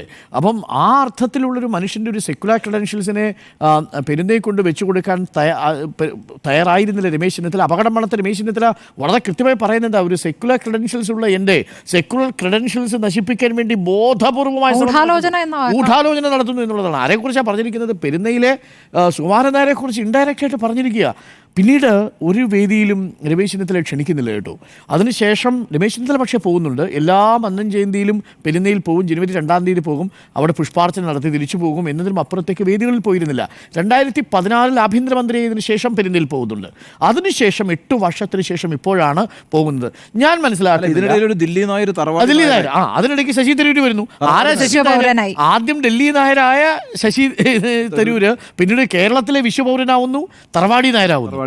അപ്പോൾ ശശി തരൂരിന് പോലും പെരുന്നയിൽ സ്ഥാനം കിട്ടിയിട്ടും രമേശ് ചെന്നിത്തലയ്ക്ക് പെരുന്നയിലേക്ക് പ്രവേശനം കിട്ടുന്നില്ല. ആ ഗേറ്റ് അടഞ്ഞു കിടക്കുന്നു. രമേശ് ചെന്നിത്തലയെ സംബന്ധിച്ച് ഇതിലും വലിയ ദുഃഖമുണ്ടോ? അവിടെയാണ് മാരാമൺ കൺവെൻഷനിൽ പങ്കെടുക്കുന്ന മുനമ്പം വിഷയത്തെ മുൻനിർത്തി ക്രിസ്ത്യൻ സമുദായത്തോട് അടുത്തുകൊണ്ടിരിക്കുന്ന പാലക്കാട് ഉപതെരഞ്ഞെടുപ്പിൽ വിജയിച്ചുകൊണ്ടിരിക്കുന്ന കേരളത്തിലെ യുവജനങ്ങളെയും KSU അടക്കമുള്ള വിദ്യാർത്ഥി സംഘടനകളെയും വി ഡി സതീശൻ ഒരു വലിയ മോട്ടിവേറ്ററായിട്ട് സ്വാധീനിക്കുന്നൊരു ഘട്ടമുണ്ടാവുന്നു. വി ഡി സതീശൻ ആ രീതിയിൽ ഒരു വലിയ ജനപിന്തുണ കോൺഗ്രസിൻ്റെ ഇടയിൽ കൂടി വരുന്നു. എന്നാൽ അതേസമയം വി ഡി സതീശനോട് അകന്നു നിൽക്കുന്നവർ മറുചേരിയായി എന്ത് ചെയ്യണമെന്നറിയാതെ ആശങ്കപ്പെട്ട് നിൽക്കുമ്പോഴാണ് ഈ മാരാമൺ കൺവെൻഷനും അതിനെ തുടർന്ന് വരുന്ന വാർത്തയും. അതിനെ ചെക്ക്മേറ്റായിട്ടുള്ള നീക്കമാണ് യഥാർത്ഥത്തിൽ ഇന്നിപ്പോൾ SNDPയെ കൊണ്ടും NSSനെ കൊണ്ടും നടത്തിയിരിക്കുന്നത്. അത് SNDPയിൽ വെള്ളാപ്പള്ളി നടേശൻ തുറന്നു പറഞ്ഞതോടുകൂടി കാര്യങ്ങൾ വളരെ വ്യക്തമായിരിക്കുന്നു. ഇനി വരും ദിവസങ്ങളിൽ നമ്മൾ കാണാൻ പോകുന്നതും ഇനി ആരുടെയൊക്കെ കരുനീക്കങ്ങൾ ഏതൊക്കെ തരത്തിൽ പോകും എന്നുള്ളതാണ്. ഇനി സമുദായങ്ങൾ അവശേഷിക്കുന്നുണ്ടോ? സമസ്തയുടെ പരിപാടിയൊക്കെ അവശേഷിക്കും. അവശേഷിക്കുന്നുണ്ടോ? അല്ലെ KC വേണുഗോപാലിന് താല്പര്യമുണ്ടെങ്കിൽ സമസ്ത പരിപാടിയിൽ പങ്കെടുക്കാം, അതല്ലെങ്കിൽ പുലയ മഹാസഭയുടെ പരിപാടിയിൽ പങ്കെടുക്കാം. അങ്ങനെ ചില സമുദായ സംഘടനകൾ മാത്രമേ ഉള്ളൂ എന്നുള്ളതാണ്. ഇതൊക്കെ ഒരർത്ഥത്തിൽ കോൺഗ്രസിൻ്റെ രാഷ്ട്രീയ സ്വഭാവമാണ് വ്യക്തമാക്കുന്നത്. അതിൽ VD സതീശൻ അന്ന് പറഞ്ഞ വാചകം ഇന്നിപ്പോൾ നമ്മളെല്ലാവരും പറയുന്നതുകൊണ്ട് VD സതീശനെ തിരിഞ്ഞു കുത്തുകയാണ്. സമുദായ നേതാക്കളുടെ തിണ്ണനിറങ്ങാനില്ല എന്ന്. പക്ഷേ ഇന്ന് VD സതീശനായിരുന്നെങ്കിൽ അത് പറയില്ല എന്നാണ് എൻ്റെ ടേക്ക്. ഇന്ന് VD സതീശൻ ആ നിലപാട് പറയാൻ സാധ്യതയില്ല. സമുദായ നേതാക്കളുടെ തിണ്ണനിറങ്ങാൻ ഞാനില്ല. പക്ഷേ പരിപാടികളിൽ പങ്കെടുക്കുന്നതും അവിടെ പോയി കണ്ട് അനുഗ്രഹം വാങ്ങുന്നതും രണ്ടും രണ്ടാണ്. അത് രണ്ടാണ്. പക്ഷെ നോക്കൂ, കോൺഗ്രസിൽ ഏതെങ്കിലും ഒരു നേതാവ് ഏതെങ്കിലും സമുദായ സംഘടനാ നേതാക്കളെ വെറുപ്പിച്ചുകൊണ്ട് ഏതെങ്കിലും താക്കോൽ സ്ഥാനത്ത് വരുമെന്ന് നമുക്ക് സ്വപ്നത്തിൽ കരുതാൻ. KC വേണുഗോപാൽ വെള്ളാപ്പള്ളി കണ്ടിട്ടില്ല. അതെ, നോക്കൂ, അവിടെ നോക്കൂ, തീരുമാനമാണ് KC വേണുഗോപാൽ. പക്ഷേ KC വേണുഗോപാലും വെള്ളാപ്പള്ളിയും തമ്മിലുള്ള തർക്കം ഒരു ഘട്ടത്തിലും NSSും KC വേണുഗോപാലും തമ്മിൽ ഉണ്ടായിട്ടില്ല. അപ്പോൾ അതിൽ മറ്റൊരു വേർഷൻ കൂടി ഉണ്ടല്ലോ സ്വാഭാവികമായി. പക്ഷേ VD സതീശൻ NSSനെ എതിർക്കുമ്പോൾ ഉണ്ടാവാവുന്ന ഒരു പ്രതിഫലനം എന്ന് പറയുന്നത് KC വേണുഗോപാലും വെള്ളാപ്പള്ളിയും തമ്മിലുള്ള പ്രതിഫലനത്തെ പോലെ ആയിരിക്കില്ല. അല്ല, വേറൊരു കാര്യമുണ്ട്. പിന്നെ ഈ പറയുന്ന 2011 മന്ത്രിസഭയിൽ അത്ഭുതകരമായി VS ശിവകുമാർ മന്ത്രിയാവുന്നു. VD സതീശൻ മന്ത്രിയാവുന്ന പ്രതീക്ഷിച്ചത്. അതുകൊണ്ടാണ് വെള്ളാപ്പള്ളി മന്ത്രിയാവാം. അതെ, പക്ഷേ പെരുന്നയിൽ നിന്ന് പറ്റില്ല എന്ന് പറഞ്ഞാൽ പറ്റില്ല എന്നാ. കാരണം വെച്ചാൽ NSSന്റെ കാൻഡിഡേറ്റ് ആയിട്ട് വരുന്നത് ശിവകുമാറാണ്. അതെ, അത് പിന്നെ സ്വാഭാവികമായിട്ട് ഒരു നായർക്ക് അടുത്ത സാധ്യത കുറയുകയാണ്. സതീശൻ വെട്ടിപ്പോവാണ്, പേര് വെട്ടിപ്പോവാണ്. പെരുന്നയിലെ പൊളിറ്റിക്കൽ ഇൻഫ്ലുവൻസിനെ ചെറുതാക്കി നമുക്ക് കാണാൻ കഴിയൂ. ഈ ഇടതുപക്ഷ സർക്കാർ ഇരിക്കുമ്പോഴല്ലേ അല്ലേ മുന്നോക്ക ക്ഷേമ വകുപ്പിലെ ക്യാബിനറ്റ് റാങ്ക് കൊടുക്കുന്നത്? ക്യാബിനറ്റ് പദവി കൊടുക്കുന്നുണ്ട്. അപ്പം അതും മുന്നോക്ക ക്ഷേമ വകുപ്പിൽ കൊടുക്കുകയാണ്. അതൊക്കെ ഈ രാഷ്ട്രീയ നീക്കങ്ങളാണ്, കരുനീക്കങ്ങളാണ്. അതുകൊണ്ടാണ് ഞാൻ പറഞ്ഞത്, ഡി ഗുഗേഷും ഡിംഗ്ലറിനും ഒക്കെ ഇവരുടെ മുന്നിൽ തോറ്റുപോകത്തേ ഉള്ളൂ. രാഷ്ട്രീയ ചതുരംഗം കളിക്കാൻ ഇറങ്ങിയാൽ നമ്മൾ പോലും പ്രതീക്ഷിച്ചില്ല. മാരാമൺ കൺവെൻഷനിലെ ഒരു വാർത്ത വരുമ്പോൾ പെരുന്നയിൽ നിന്നൊരു വാർത്ത വരുന്നു, കണിച്ചിക്കുളങ്ങരയിൽ നിന്നൊരു വാർത്ത വരുന്നു. അത് രമേശ് ചെന്നിത്തലയുടെ പേരിലേക്ക് നമ്മളടക്കമുള്ളവർ ചർച്ച ചെയ്യുന്നു. വളരെ പെട്ടെന്ന് രാഷ്ട്രീയ കരുനീക്കങ്ങൾ നടന്നുകൊണ്ടിരിക്കുന്നു. കൗതുകമുള്ള കാഴ്ചകളാണ്. ഉണ്ണിബാലകൃഷ്ണൻ പറഞ്ഞതുപോലെ 2026 വരെ നമുക്കിനി വാർത്തയ്ക്ക് പഞ്ഞമുണ്ടാവില്ല എന്നതാണ് ഇതിൻ്റെയൊക്കെ ഒരു അടിസ്ഥാനമായിട്ടുള്ള ഫലം എന്നാണ് ഞാൻ കരുതുന്നത്. അപ്പോൾ തീർച്ചയായിട്ടും പ്രസക്തി കൂടുകയാണ്. കൗശലക്കാരനായ രാഷ്ട്രീയ നേതാവായി രമേശ് ചെന്നിത്തല കളിക്കളത്തിൽ ഇറങ്ങിക്കഴിഞ്ഞിരിക്കുന്നു. കരുനീക്കങ്ങൾക്ക് ഇനി കരുത്തും ഒപ്പം തന്നെ കൗശലവും കൂടും. വിജയ, രമേശ് ചെന്നിത്തലയ്ക്ക് നേരത്തെ തന്നെ പ്രസക്തിയുണ്ട്. അത് VD സതീശൻ മാത്രം എന്ന് കരുതുന്ന, അല്ലെങ്കിൽ VD സതീശനെ പോലെ ഈ ഞാൻ ഭാവത്തോടെ സ്വന്തമായ ഒരു നെറ്റ്വർക്ക് ഉണ്ടാക്കി ആ നെറ്റ്വർക്കിനെ കൊണ്ട് മുഴുവൻ ഈ പുകഴ്ത്തൽ നടത്തുന്ന അങ്ങനെ ഒരു സംവിധാനം രമേശ് ചെന്നിത്തലയ്ക്ക് ഇല്ലാത്തത് കൊണ്ടാണ് ഈ കാലയളവിലൊക്കെ രമേശ് ചെന്നിത്തലയ്ക്ക് അങ്ങനെയുള്ള ഒരു പ്രസക്തി ഉണ്ടോ, പ്രസക്തി കുറഞ്ഞോ കൂടിയോ എന്നൊക്കെയുള്ള ഒരു ചോദ്യത്തിൻ്റെ തന്നെ ഒരു ആവശ്യകത വരുന്നത്. രമേശ് ചെന്നിത്തലയ്ക്ക് എക്കാലത്തും കേരള രാഷ്ട്രീയത്തിൽ പ്രസക്തിയുള്ള നേതാവാണ് എന്നതാണ് എൻ്റെ വ്യക്തിപരമായ അഭിപ്രായം. ഇവിടെ ഇപ്പോൾ NSS general secretary G Sukumaran നായരുമായി ഉണ്ടായിരുന്ന ആ പിണക്കം 11 വർഷത്തെ ഒരു പിണക്കമാണ്. ആ പിണക്കം അവസാനിപ്പിക്കുന്നത് ഒരു നല്ല കാര്യമാണ്. അല്ലെങ്കിൽ ആ പിണക്കം അവസാനിക്കുന്നത് അത് രണ്ട് കൂട്ടർക്കും, NSSനായാലും രമേശ് ചെന്നിത്തലയ്ക്കായാലും മ്യൂച്വലി ബെനിഫിഷ്യൽ ആയിട്ടുള്ളൊരു കാര്യമായി മാറുന്നത് രമേശ് ചെന്നിത്തലയായിരിക്കും. അടുത്ത 2026 UDF അധികാരത്തിലേക്ക് വരികയാണെങ്കിൽ അതിൽ മുഖ്യമന്ത്രി സ്ഥാനത്തേക്ക് ഏറ്റവും കൂടുതൽ പിന്തുണ കിട്ടാൻ പോകുന്ന കോൺഗ്രസ് UDF സംവിധാനത്തിനുള്ളിലെ നേതാവ് എന്നുള്ളതാണ് മനസ്സിലാക്കേണ്ട കാര്യം. അതായത് NSS SNDP രണ്ട് സമുദായ സംഘടനകൾ, സമുദായങ്ങളുടെ ഒന്നും തിണ്ണ നിറങ്ങില്ല എന്ന് പറയുന്ന VD സതീശനെ കുറിച്ച് 2022 തന്നെ പറവൂരിൽ പോയി G സുകുമാരൻ നായർ എന്ന NSS ജനറൽ സെക്രട്ടറി പ്രസംഗിച്ചിട്ടുണ്ട്. തിണ്ണ നിരങ്ങിലെന്ന് പറയുന്ന ആൾ ആ പറഞ്ഞ പ്രസ്താവനയ്ക്ക് 24 മണിക്കൂർ മുൻപ് എന്നെ വന്ന് കണ്ടിരുന്നു. ഞാൻ അപ്പോൾ തന്നെ അവിടുത്തെ താലൂക്ക് യൂണിയനെ വിളിച്ചിട്ട് പ്രചാരണത്തിനായി പോകണം എന്ന് ഞാൻ പറഞ്ഞതാണ് എന്ന് G സുകുമാരൻ നായർ തന്നെ പരസ്യമായി പറഞ്ഞതാണ്. അത് പറവൂരിൽ പോയി NSSൻ്റെ തന്നെ പരിപാടിയിൽ പോയി പ്രസംഗിക്കുകയാണ് G സുകുമാരൻ നായർ ചെയ്തത്. അപ്പോൾ പറയുന്നതൊന്ന് പ്രവൃത്തിയൊന്ന്. ആ രീതിയിൽ പോകുന്ന ഒരാളെ ഗ്ലോറിഫൈ ചെയ്യേണ്ട ആവശ്യകതയില്ല. ഇവിടെ ഇപ്പോൾ ചെന്നിത്തലയാണല്ലോ നമ്മുടെ പ്രധാനപ്പെട്ട വിഷയം. ഇവിടെ മന്നം ജയന്തി പൊതുസമ്മേളനത്തിലെ മുഖ്യപ്രഭാഷകൻ, അതുപോലെ തന്നെ 28-ാം തീയതി വൈക്കം SNDP താലൂക്ക് യൂണിയൻ സംഘടിപ്പിക്കുന്ന ആശ്രമം ഹൈസ്കൂളിൽ നടക്കുന്ന ശിവഗിരി തീർത്ഥാടന പദയാത്രയുടെ സമ്മേളനം, ഈ രണ്ട് പരിപാടികളിലും രമേശ് ചെന്നിത്തല വരുമ്പോൾ അതിലെ പൊതുവായി നമ്മൾ മനസ്സിലാക്കേണ്ട കാര്യം K കരുണാകരന് ശേഷം NSSനും SNDPക്കും ഒരേപോലെ സ്വീകാര്യനായ, ഒരേ സമയത്ത് രണ്ട് സംഘടനകളും അല്ലെങ്കിൽ രണ്ട് സംഘടനകളുടെയും ജനറൽ സെക്രട്ടറിമാർ ഒരേപോലെ എൻഡോഴ്സ് ചെയ്യുന്ന മറ്റൊരു നേതാവിനെ നമ്മൾ ഈ സമീപകാലത്തൊന്നും കണ്ടിട്ടില്ല എന്നതാണ്. ഒരാൾ ഒന്ന് പറയുമ്പോൾ മറ്റേ ആൾ തിരിച്ചു പറയുന്നതൊക്കെയാണ് നമ്മൾ കണ്ടിട്ടുള്ളത്. ഈ കഴിഞ്ഞ വർഷങ്ങളിലൊക്കെ തെരഞ്ഞെടുപ്പ് സമയത്തായാലും ഒക്കെ പ്രസ്താവനകൾ വരുമ്പോൾ ഈ രീതിയിൽ ഒരു നേതാവിനെ, ഒരു സിംഗിൾ ഫിഗറിനെ എൻഡോഴ്സ് ചെയ്യുന്നത് K കരുണാകരന് ശേഷം ഇപ്പോൾ രമേശ് ചെന്നിത്തലയാണ്. മാത്രമല്ല ഇവിടെ പ്രീതി നടേശനാണ് വൈക്കത്തെ പരിപാടിയിൽ ഒപ്പം പങ്കെടുക്കുന്നത്. വെള്ളാപ്പള്ളി നടേശൻ്റെ കൃത്യമായ തീരുമാനമാണ് രമേശ് ചെന്നിത്തല ആ പരിപാടിയിൽ പങ്കെടുപ്പിക്കുക എന്നുള്ളത്. അത് ഈ മാസം 28-ാം തീയതിയാണ്. അതിനുശേഷമാണ് മന്നം ജയന്തി പൊതുസമ്മേളനത്തിലെ മുഖ്യ പ്രഭാഷകനായി രമേശ് ചെന്നിത്തല വരുന്നത്. അപ്പോൾ ആ പ്രഭാഷണത്തിൽ പ്രധാനമായും രമേശ് ചെന്നിത്തല ഉൾക്കൊള്ളിക്കാൻ സാധ്യതയുള്ളത് എന്തുകൊണ്ട് ഈ അകൽച്ചയുണ്ടായി എന്നതിൽ സമുദായ അംഗങ്ങൾക്ക് കൃത്യമായ ഒരു വിശദീകരണം നൽകുന്ന ഒരു പ്രഭാഷണമായിരിക്കും രമേശ് ചെന്നിത്തലയുടെ ഭാഗത്ത് നിന്ന് ഉണ്ടാവുക എന്നത് ഉറപ്പാണ്. മഞ്ഞുരുക്കം എന്ന് പറയുന്നത് കുറച്ച് കാലങ്ങളായി രമേശ് ചെന്നിത്തല കുറച്ച് കാലങ്ങളായി തന്നെ ആ മഞ്ഞുരുക്കം സംഭവിച്ചുകൊണ്ടിരിക്കുകയാണ്. അതിപ്പോൾ വിസിബിളായി പുറത്തു വരുന്നത് ഈ ഒരു സമ്മേളനത്തിലെ ഈ ഒരു ക്ഷണത്തോടു കൂടിയാണ്. എന്തായാലും VD സതീശന് റോഡ് ടു ക്ലിഫ് ഹൗസ് എന്ന് പറയുന്നത് അത് ബുദ്ധിമുട്ടുള്ള ഒരു പാത തന്നെയാണ് എന്നതാണ് നിലവിലത്തെ സാഹചര്യത്തിൽ ഞാൻ മനസ്സിലാക്കുന്നത്. വെള്ളാപ്പള്ളി നടേശൻ്റെ വാചകം തന്നെ നോക്കൂ. പ്രതിപക്ഷ നേതാവിന് പക്വതയില്ല, വെറുപ്പ് വിലയ്ക്ക് വാങ്ങുന്നയാളാണ് VD സതീശൻ എന്നതാണ് വെള്ളാപ്പള്ളി നടേശൻ പറഞ്ഞത്. അതെന്തുകൊണ്ടാണ്? ചിലരിലേക്ക് മാത്രം നോക്കുന്നു, അല്ലെങ്കിൽ തനിക്ക് ചുറ്റുമുള്ള ആ ഒരു വലയത്തെ മാത്രം തൃപ്തിപ്പെടുത്തുന്നു. അതുകൊണ്ട് അകന്നു പോകുന്ന വിഭാഗങ്ങളെ, അകന്നു പോകുന്ന മുതിർന്ന നേതാക്കളെ അതൊന്നും തിരിച്ചറിയുന്നില്ല. യുവനിരയുടെ മാത്രം പിന്തുണ കൊണ്ടല്ല കോൺഗ്രസ് എന്ന് പറയുന്ന പാർട്ടിയും കോൺഗ്രസിൻ്റെ അണികളും എല്ലാം ചേരുന്ന ആ ഒരു പ്രസ്ഥാനം ഇത്രയും കാലം വളർന്നിട്ടുള്ളത് എന്നതുകൂടി മനസ്സിലാക്കണം. ഇവിടെ വി ഡി സതീശൻ ഷാഫി പറമ്പിലിനെയും രാഹുൽ മാങ്കൂട്ടത്തിലെയും ഒക്കെ ചേർത്ത് നിർത്തുമ്പോൾ അകന്നു പോകുന്ന മുതിർന്ന നേതാക്കളെ കുറിച്ചുകൂടി മനസ്സിലാക്കേണ്ടതുണ്ട്. കെ സുധാകരൻ മുതൽ അങ്ങോട്ടുള്ള മുതിർന്ന നേതാക്കളിൽ പലർക്കും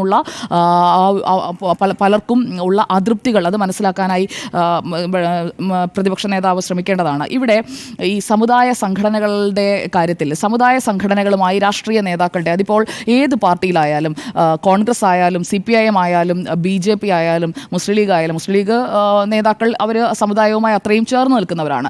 ഇവിടെ ഈ മറ്റ് 3 പാർട്ടികളും BJPയും CPIM-ഉം കോൺഗ്രസും ഇവർ 3 പേരും എല്ലാ തെരഞ്ഞെടുപ്പ് കാലത്തും എല്ലാ സമുദായ നേതാക്കളെയും കാണുകയും എല്ലാവരുടെയും പിന്തുണ ആർജിക്കാൻ ശ്രമിക്കുകയും ചെയ്യുന്നവരാണ്. പുതുപ്പള്ളി ഉപതെരഞ്ഞെടുപ്പിലൊക്കെ നമ്മൾ കണ്ടതാണല്ലോ. അവിടെ പോകാത്ത ഏതെങ്കിലും സ്ഥാനാർത്ഥിയുണ്ടോ? അപ്പോൾ NSS എന്ന് പറയുന്നത് എന്തോ ബാർഗെയിൻ ചെയ്യുന്ന ഒരു ടീമാണ് എന്നൊക്കെ രീതിയിലൊക്കെയുള്ള പല പ്രസ്താവനകളും പലരും നടത്തും. എന്നിട്ട് ഇതേ രീതിയിൽ തന്നെ പോയി കാണുകയും ചെയ്യും, അനുഗ്രഹം വാങ്ങുകയും ചെയ്യും. അപ്പോൾ രണ്ടും കൂടി ചെയ്യരുത്. ഒന്നുകിൽ നിങ്ങൾ എൻഡോഴ്സ് ചെയ്യണം, അല്ല എങ്കിൽ നിങ്ങൾ തള്ളി പറയണം. രണ്ടും ചെയ്യുന്നത് അത്ര ശരിയായ ഒരു നിലപാടല്ല. അതുകൊണ്ടാണ് G. സുകുമാരൻ നായർക്ക് പറവൂരിലെ പരിപാടിയിൽ പോയി VD സതീശൻ ഇങ്ങനെയാണ് എന്ന് പറയേണ്ടി വന്നത്. വെള്ളാപ്പള്ളി നടേശൻ അതുകൊണ്ടാണ് ഇപ്പോഴും പറയുന്നത്, എന്തെങ്കിലും പ്രശ്നം നിലനിൽക്കുന്നുണ്ടെങ്കിൽ അത് പറഞ്ഞവസാനിപ്പിക്കണം, അതിന് രമേശ് ചെന്നിത്തലയെ മാതൃകയാക്കണം എന്ന് ആ ഉപദേശം കൊടുക്കുന്നത് VD സതീശനാണ്. അതായത് രമേശ് ചെന്നിത്തലയ്ക്ക് പക്വതയുണ്ട്, രമേശ് ചെന്നിത്തലയ്ക്ക് പ്രശ്നങ്ങൾ പറഞ്ഞു തീർക്കാൻ അറിയാം, രമേശ് ചെന്നിത്തലയ്ക്ക് കേരള രാഷ്ട്രീയത്തിൽ വേണ്ട മെയ് വഴക്കം കൃത്യമായി ഉണ്ട് എന്നുള്ളത് തന്നെയാണ്. അതായത് ഇതെല്ലാം ചേർത്ത് വെക്കുമ്പോഴാണല്ലോ ഇരുത്തം വന്ന ഒരു നേതാവ് എന്ന ഒരു വാചകം നമുക്ക് പ്രയോഗിക്കാൻ കഴിയുക.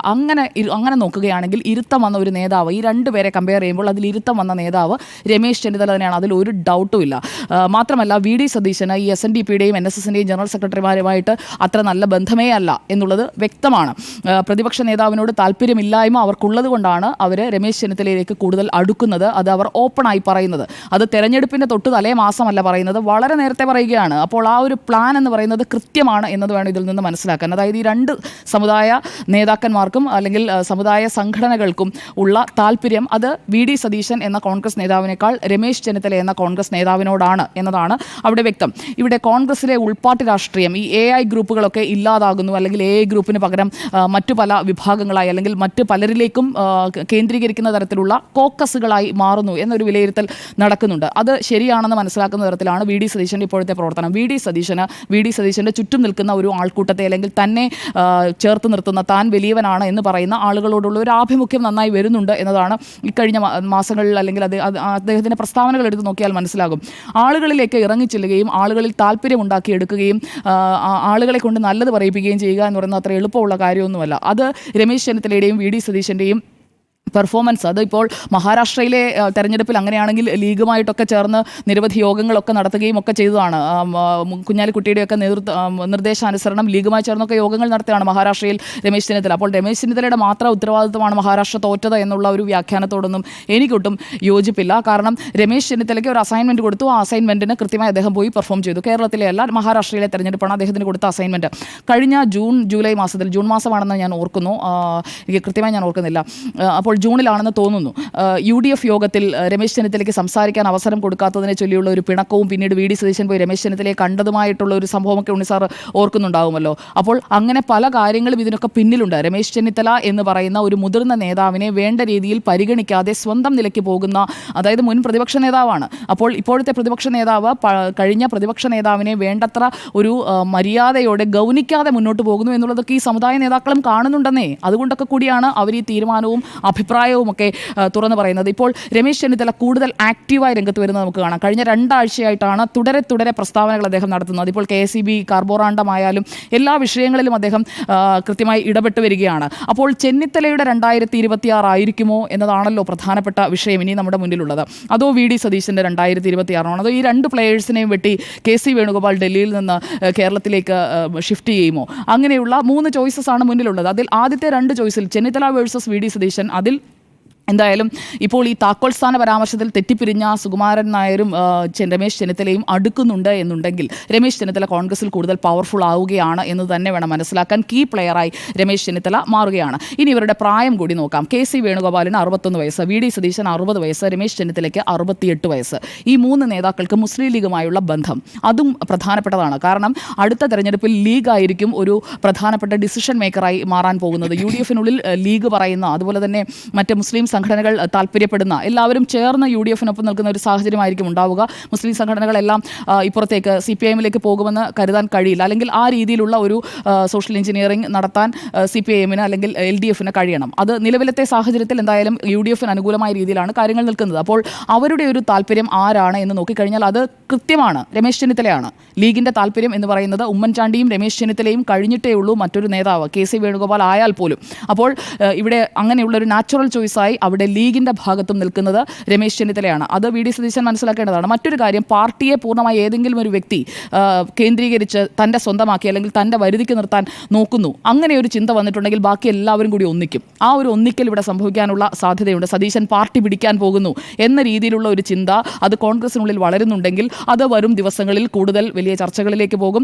അപ്പോൾ മുൻ പ്രതിപക്ഷ നേതാവ് എന്ന നിലയിൽ ജനകീയ മുഖമായ രമേശ് ചെന്നിത്തലയിലേക്ക് ഒരു റീ അലൈൻമെൻറ്റിലേക്ക് പോകും. AI ഗ്രൂപ്പുകളായി നിന്ന പഴയ ആളുകളൊക്കെ ഒന്നിച്ച് ഇങ്ങോട്ട് വരും. തദ്ദേശ തെരഞ്ഞെടുപ്പ് ആകുമ്പോഴേക്കും ഈ ഗ്രൂപ്പ് പോലെ VD സതീശൻ വേഴ്സസ് രമേശ് ചെന്നിത്തല പോലെ രൂക്ഷമാകാനും സ്വന്തം നിലയ്ക്ക് സ്ഥാനാർത്ഥികളെ എങ്ങനെയാണോ രമേശ് ചെന്നിത്തലയും ഉമ്മൻചാണ്ടിയും തമ്മിൽ തർക്കമുണ്ടായിരുന്നപ്പോൾ കാര്യങ്ങൾ തീരുമാനിച്ചിരുന്നു, അതേ രീതിയിലുള്ള മറ്റൊരു പോരാട്ടത്തിലേക്ക് ഒരുപക്ഷെ പോകാനുള്ള സാധ്യതയുമുണ്ട്. ഇതിൽ ഇനി അറിയേണ്ടത് KC വേണുഗോപാലിൻ്റെ പിന്തുണ ആർക്കായിരിക്കും എന്നുള്ളതാണ്. രമേശ് ചെന്നിത്തലയ്ക്ക് ഒപ്പം നിൽക്കുമോ, VD സതീശനൊപ്പം നിൽക്കുമോ? നിലവിലെ സാഹചര്യത്തിൽ രമേശ് ചെന്നിത്തലയ്ക്ക് ഒപ്പം നിൽക്കാനുള്ള സാധ്യത തള്ളിക്കളയാൻ കഴിയില്ല. കാരണം പരസ്യ പ്രസ്താവനകളെക്കുറിച്ച് പറഞ്ഞത് അത് രമേശ് ചെന്നിത്തലയെ മാത്രം വിലക്കി നിർത്താനായിട്ടുള്ളതല്ല. കാരണം ആ പ്രസ്താവന KC വേണുഗോപാൽ നടത്തിയതിന് ശേഷവും രമേശ് ചെന്നിത്തല സംസാരിച്ചു കൊണ്ടിരിക്കുന്നുണ്ട്. പിന്നീട് ഒരു പ്രസ്താവന പോലും ആ വിഷയത്തിൽ KC വേണുഗോപാൽ നടത്തിയിട്ടുമില്ല. VD സതീശൻ ഇനി രമേശ് ചെന്നിത്തലയ്ക്കെതിരെ നീങ്ങാം, എൻ്റെ കൂടെ യുവ നേതാക്കളുണ്ട്, എൻ്റെ കൂടെ ലീഗ് നിൽക്കും, കാരണം ഷാഫി പറമ്പിൽ ഉപയോഗിച്ച് ലീഗിനെ അടക്കം എൻ്റെ ഫേവറിൽ എനിക്ക് കൊണ്ടുവരാൻ കഴിയും എന്നൊക്കെ ധരിച്ചിട്ടുണ്ടെങ്കിൽ അത് തെറ്റിദ്ധാരണയാണ്. അങ്ങനെ സംഭവിക്കാൻ പോകുന്നില്ല. ഒരിക്കലും ലീഗ് രമേശ് ചെന്നിത്തലയെ തള്ളിപ്പറയില്ല. അപ്പോൾ മാത്രമല്ല മറുഭാഗത്ത് നിൽക്കുന്ന NSSും SNDPയും ഒക്കെ VD സതീശനെതിരെ തിരിയും, കോൺഗ്രസിനെതിരെ തിരിയും. രമേശ് ചെന്നിത്തലയെ ഇനി തള്ളിപ്പറയുന്ന അല്ലെങ്കിൽ രമേശ് ചെന്നിത്തലയെ ഇകഴ്ത്തുന്ന ഏതെങ്കിലും തരത്തിലുള്ള പ്രതികരണങ്ങൾ വന്നാൽ ഇനി VM സുധീരൻ, തിരുവഞ്ചൂർ രാധാകൃഷ്ണൻ, മുല്ലപ്പള്ളി രാമചന്ദ്രൻ ഇവരൊക്കെ ആരെ പിന്തുണയ്ക്കുമെന്നാണ് കരുതുന്നത്? ഇവരൊക്കെ രമേശ് ചെന്നിത്തലയെ പിന്തുണയ്ക്കുകയുള്ളൂ. VD സതീശനെ പിന്തുണയ്ക്കാനുള്ള സാധ്യത വളരെ കുറവാണ്. അപ്പോൾ എന്തായാലും ഹൈക്കമാൻഡിൻ്റെ താല്പര്യം, രമേശ് ചെന്നിത്തല ഇപ്പോൾ പ്രവർത്തക സമിതിയിലേക്കുള്ള തെരഞ്ഞെടുപ്പിൽ അതിൽ രമേശ് ചെന്നിത്തലയ്ക്ക് വേണ്ട രീതിയിൽ പരിഗണിക്കാൻ കഴിഞ്ഞില്ല എന്നുള്ള ഒരു പരാതി നിലനിൽക്കുന്നുണ്ട് എന്ന് ഹൈക്കമാൻഡിന് മനസ്സിലായിട്ടുണ്ടെങ്കിൽ അടുത്ത മുഖ്യമന്ത്രി സ്ഥാനത്തേക്ക് UDFിന് അധികാരം കിട്ടുകയാണെങ്കിൽ മുഖ്യമന്ത്രി സ്ഥാനത്തേക്ക് രമേശ് ചെന്നിത്തലയെ പരിഗണിക്കാൻ അവർ ഒരുപക്ഷെ തയ്യാറായേക്കും. പ്രതിപക്ഷ നേതാവ് VD സതീശന് ബാക്കിയുള്ളവരിൽ കൂടി ഒരു അക്സെപ്റ്റൻസ് വേണം, പ്രത്യേകിച്ചും മുസ്ലിം ലീഗിൽ നിന്ന് ഒരു അക്സെപ്റ്റൻസ് വേണം. അത് നിലവിൽ ഉള്ളത് രമേശ് ചെന്നിത്തലയ്ക്കാണ് എന്നുള്ളതാണ് യാഥാർത്ഥ്യം. അതുകൊണ്ട് നമ്മുടെ ചോദ്യം പ്രസക്തി കൂട്ടിയോ എന്നുള്ളതാണ്. നേരത്തെയും പ്രസക്തിയുണ്ട്, ഇനി ആ പ്രസക്തി കൂടി വരുന്നതായിരിക്കും കേരള രാഷ്ട്രീയത്തിൽ കാണാൻ പോകുന്നത്. ഓക്കെ, അപ്പോൾ ചോദ്യത്തിൻ്റെ ഉത്തരം 4 പേരുടെയും അഭിപ്രായം രമേശ് ചെന്നിത്തല പ്രസക്തി കൂട്ടി എന്നാണ്.